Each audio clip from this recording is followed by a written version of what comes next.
Bonjour et bienvenue sur Rêverie Récréative, je suis ravie de vous retrouver pour vous présenter une pochette cadeau réalisée avec la collection Prestance Naturelle. Cette collection se compose comme d'habitude de dies avec son set de tampons, de rubans lin couleur naturelle qui s'appelle Galon ondulé et il ressemble à ceci.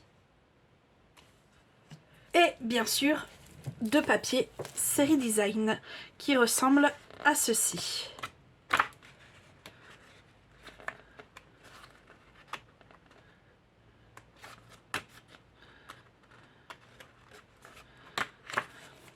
Alors c'est des couleurs très saturées. J'avoue qu'au tout début, cette collection-là ne m'a pas trop parlé parce qu'il faut généralement le casser avec quelque chose de plus doux. Et puis j'ai vu certaines réalisations qui m'ont plu en me disant pourquoi pas. Ce qui a donné cette pochette. Alors celle-ci, quand vous l'ouvrez, on a le galon, en fait, tout le truc du milieu, en fait, toute la décoration bouge puisque c'est notre fermeture.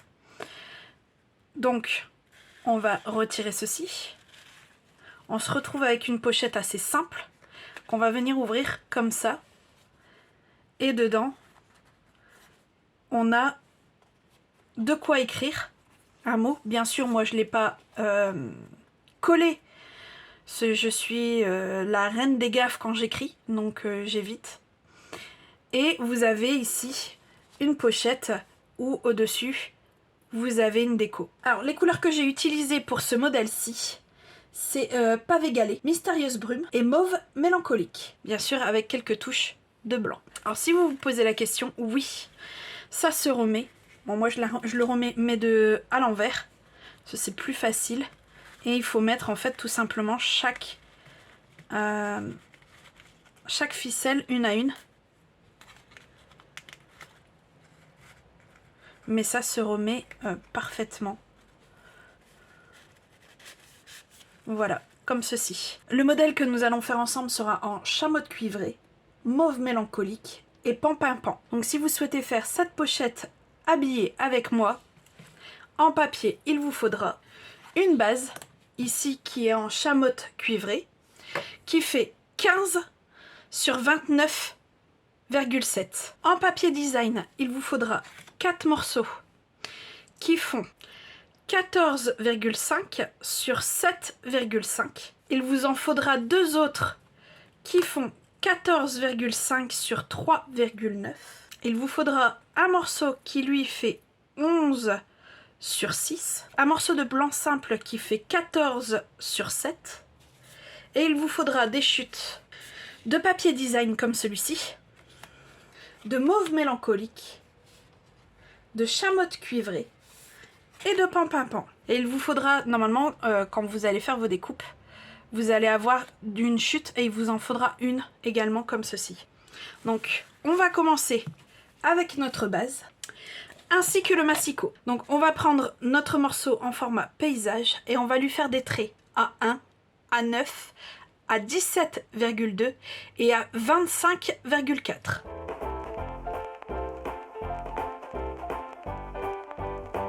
J'ai rangé le massicot pour le moment, on reviendra avec après. Là, il nous faut règle et critérium.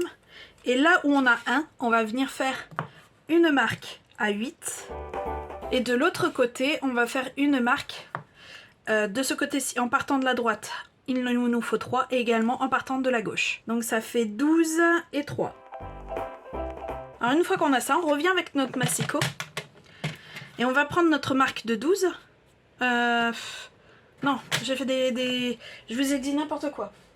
Les marques, il faut les faire là où il y a les bourrelets. Bon, pour ici, ça change rien, mais surtout pour ici.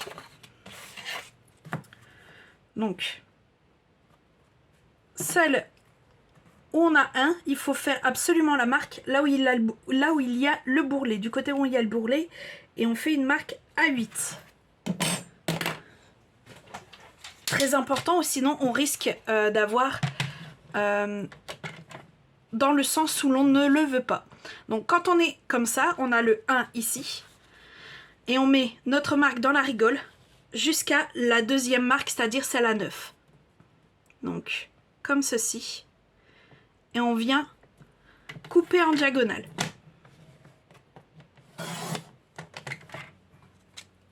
Ce morceau-ci, on n'en a pas besoin. Donc, et de ce côté-là, à 3, on revient à 25,4. Et pareil, on coupe. Et vous avez compris, pour la dernière, on fait exactement la même chose.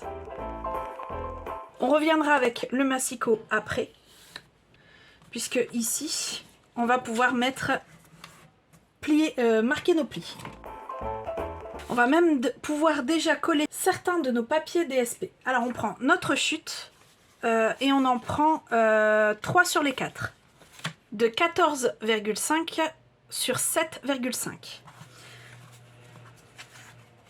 Alors celui-ci, on va venir le coller ici.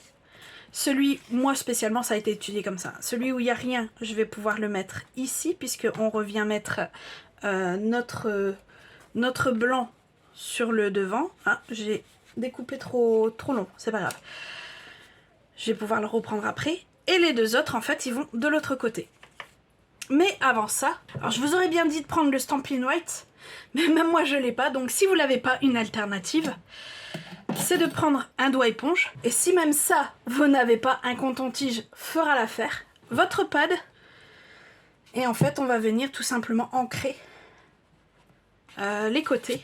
Et pour ça, on vient mettre de l'encre et on vient ancrer en fait tout simplement les côtés pour pas qu'ils soient blancs.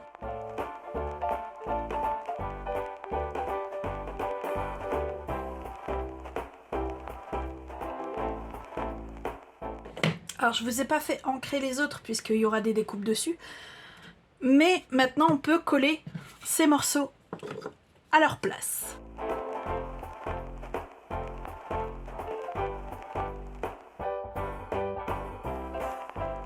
Alors maintenant on va pouvoir passer avec les autres morceaux de papier design de la même gamme. Et là il va falloir ressortir le massicot. Mais avant ça, on va venir avec règle et critérium sur chaque. Sur celui-ci, sur celui qui fait 14,5 sur 3,9, on va faire des marques de chaque côté à 2,7. Et celui-ci, on fait la même chose. Attendez, que je ne me trompe pas de sens. Toujours vérifier hein, avant de le faire.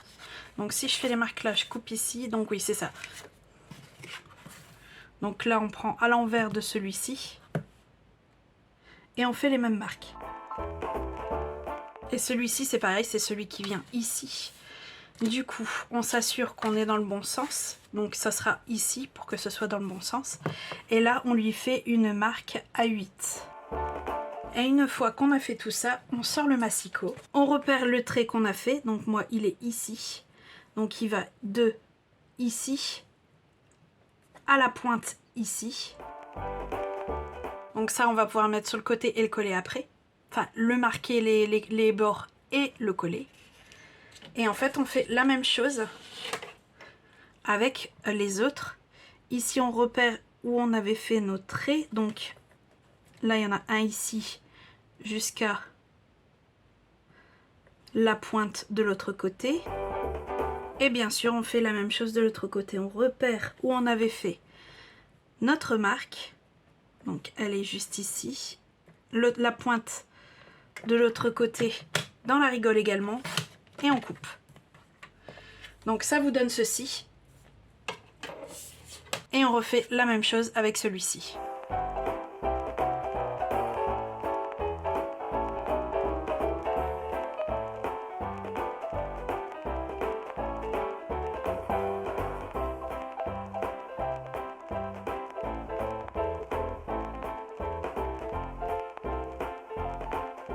Alors voilà, j'ai tout coupé.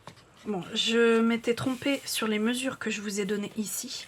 Le repère ici, c'est pas à 8, c'est à 6,5. Dans tous les cas, le schéma que vous retrouverez sur le site, l'adresse est en barre d'infos comme d'habitude, sera correct lui. Donc il n'y a pas de souci à se faire. Vous pourrez dans tous les cas vous référez à celui-là. Donc on va venir avec du ruban adhésif qu'on va mettre ici. Voilà. Et on va en fait tirer pour rabattre et pour venir coller. Mais avant ça, on va mettre un mini point de colle qu'on va venir en fait enrouler pour qu'il soit le plus petit possible, juste ici au milieu. Hop.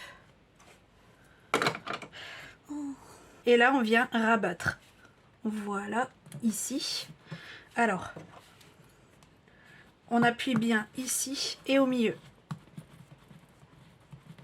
Comme ça, en fait ici, on aura la place de mettre ce que l'on veut et il y aura une butée dans le bas. Alors on peut tout de suite faire la déco de notre page blanche, enfin de notre morceau blanc pour venir ici, vu que celui-ci sera pour l'écriture. Donc on prend de notre set de tampons, celui-ci, des tampons, et j'avais envie de le faire en pan-pimpant pour avoir une couleur contraste comparée au chamois cuivré. Du coup ça, on va pouvoir le mettre tout de suite de côté.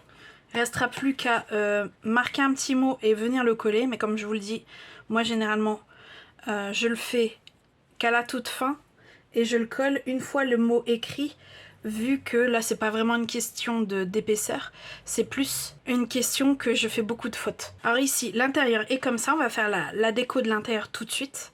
Donc ici il nous faut l'éventail, les deux vases et les espèces de feuillage, je vais dire ça, même si c'est pas vraiment du feuillage. Bref, il nous faut ça pour l'intérieur. Et tant qu'on y est, autant sortir tout de suite les éléments pour l'extérieur. Donc pour ça, il nous faut également les poinçons pleins d'élégance. Pour ce dies-ci, je vais tout de suite tamponner mon message ici en chamois cuivré, qui vient aussi du set de tampons plein d'élégance, et ça sera je n'ai pas oublié ton anniversaire, je fais prolonger la fête. Ça c'est bien quand on est en retard pour souhaiter les anniversaires, ce qui sera très certainement le cas de la personne qui recevra cette pochette. Alors je vais le tamponner dans un coin. Alors dans ce morceau, bien sûr, on va venir sortir notre étiquette et il nous faudra 3 de celui-ci, dans ce papier là. Dans le mauve mélancolique, il nous faudra un de celui-ci, un du petit vase et 3 de celui-ci. Dans le pan-pimpant, il vous faudra un éventail et 2 de celui-ci. Ah, attendez. Un éventail, un de celui-ci, un grand vase, un de celui-ci et un de celui-ci. Donc on va quasiment prendre tout le format du pan-pimpant. Et dans le chamois cuivré, il vous faudra un éventail et 2 de celui-ci. Donc je sors tout ça et on se retrouve tout de suite après. Voilà, tous mes éléments sont sortis. On va les séparer pour l'intérieur et l'extérieur. Donc pour l'intérieur, je mettrai tout sur notre carré ici. Donc il y a l'éventail chamois cuivré. Il y a bien sûr notre message. Il y a 2 comme celui-ci. Il y a nos 2 treillis ici. Il y a le rose ici. Plus celui-ci ainsi que celui-ci. Il faut également ça. Et le reste, c'est pour l'intérieur. Il doit m'en manquer un. C'est à l'intérieur que j'ai oublié de faire 2 supplémentaires en mauve mélancolique. Je vais les sortir tout de suite. Donc voilà, nos éléments sont sortis. On va pouvoir faire la construction. Comme j'avais dit, on va faire d'abord à l'intérieur. Donc on va commencer par l'éventail Et celui-ci, la première chose qu'on va faire, c'est déjà couper une bonne partie ici puisqu'on n'en aura pas besoin. Et on va couper entre les... ici. Il y a un petit raccord qui fait que ça reste attaché les plumes les unes aux autres, on va dire ça comme ça, des plumes. Et moi, je veux les séparer. Une fois qu'elles sont séparées, on va venir marquer les plis ici, au milieu de chaque plume. Voilà, ce qui donne ceci. On va également mettre des points de colle ici à notre treillis. Et on va venir, on retourne et on va venir couper ce qui dépasse en fait, tout simplement.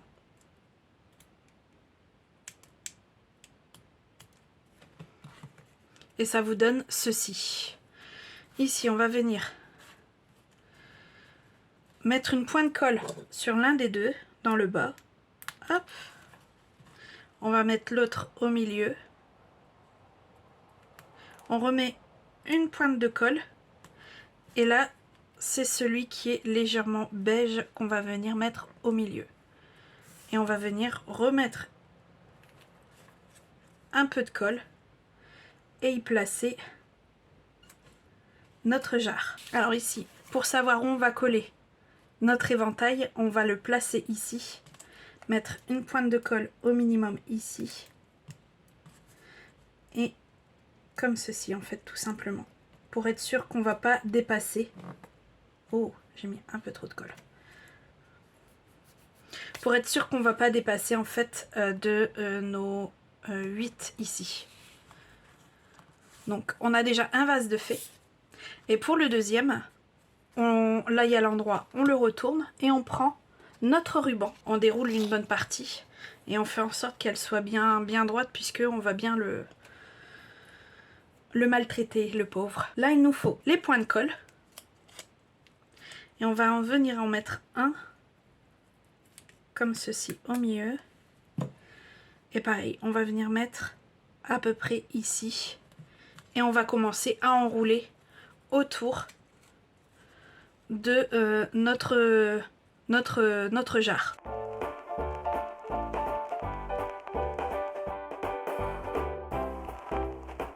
Alors une fois qu'on aura décidé que notre truc finit ici, on découpe.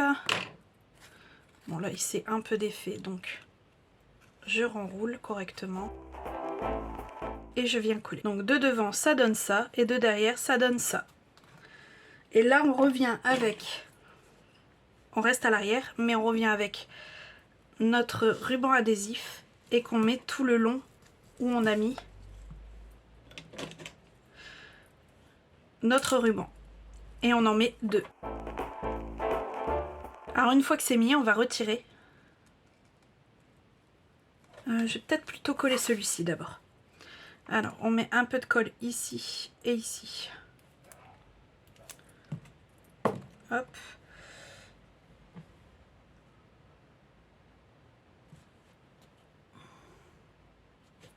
Et on vient le coller tout simplement. Comme ceci. Là on vient retirer le double face. Et là pareil, on vient poser ici. L'intérieur lui est fait. Avec ceci en complément. N'oubliez pas qu'on avait déjà fait notre blanc simple. Donc ici on va venir faire la déco de l'extérieur. Donc la première chose qu'on va venir poser, c'est notre treillis au milieu.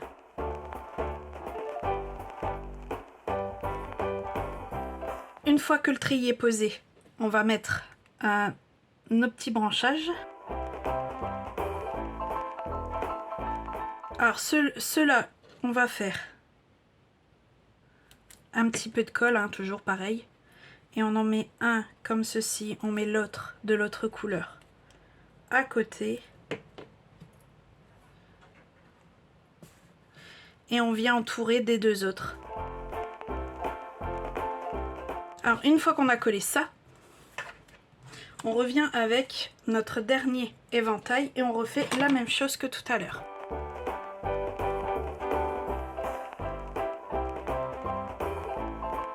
Alors une fois qu'on a ça, On va venir le poser au milieu de tout ça, de façon à ce qu'on cache en fait tout ce qui est pas joli.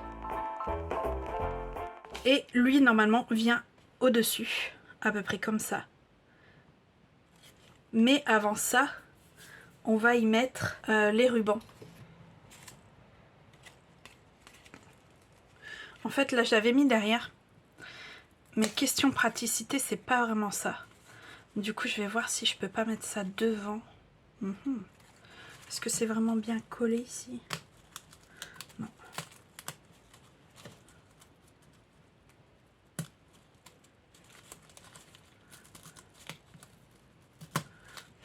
Voilà.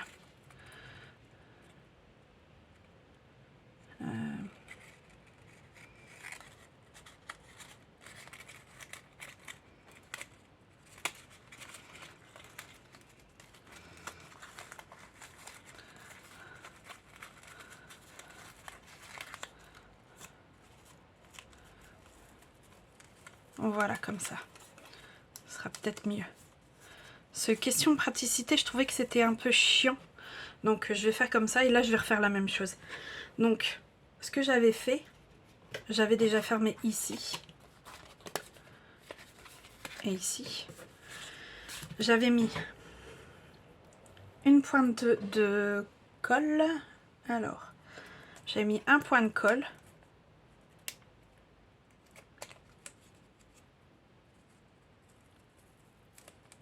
Comme ça.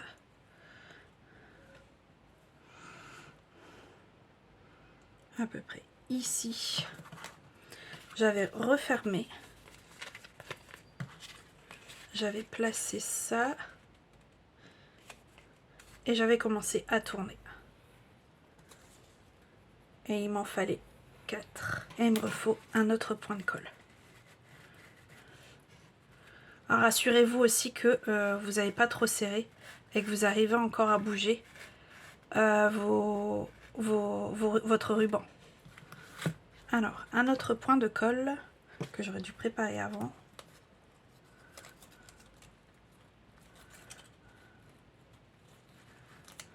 Hop.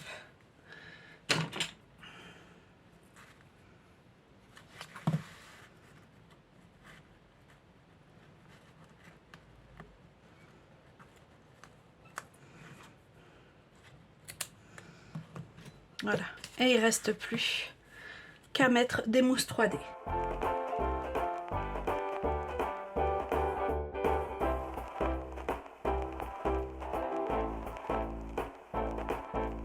Voilà, et avec cette dernière pose, notre projet est terminé.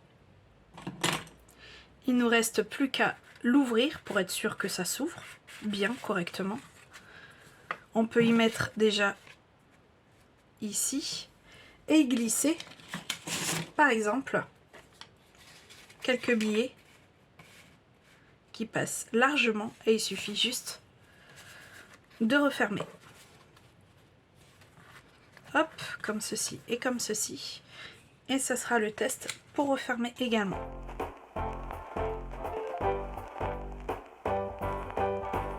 Le test est passé, notre projet est définitivement fini. Alors j'aime bien ce projet parce qu'en plus d'être une pochette habillée, ça reste également une carte puisqu'on a toujours notre endroit où on peut écrire un message pour la personne à qui c'est destiné.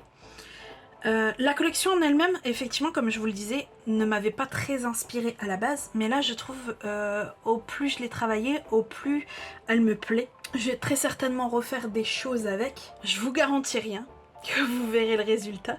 Peut-être seulement en photo, pourquoi pas. Moi j'aime bien les deux couleurs, aussi bien celle en chamotte cuivrée que celle avec la base de pavé de galet, pardon. Les deux me plaisent.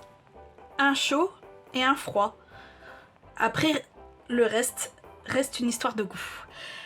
Je me demande quand même lequel a votre préférence. Surtout n'hésitez pas à me le dire en commentaire ou tout simplement avec un petit pouce. Bref, il me reste plus qu'à vous dire à très bientôt pour de nouvelles Odyssées Scrap. Bye!